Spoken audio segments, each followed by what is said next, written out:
ลาขอนเชิกน้ำแล้วชื่นใจอย่างแรงคุณอาตัวบักใหญ่เด้อค่ะเลี้ยงอีกสัก2 เดือน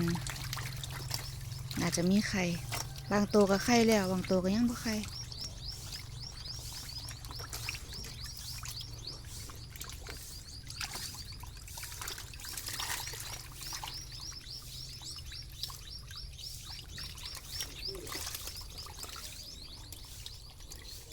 ถ้าเขาบ่นับผิดนี่ก็แสดงว่ามันบ่ตายจักตัวเลย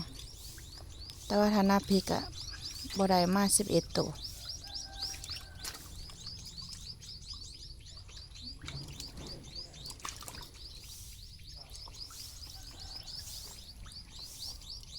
ปลาหมอใบโพ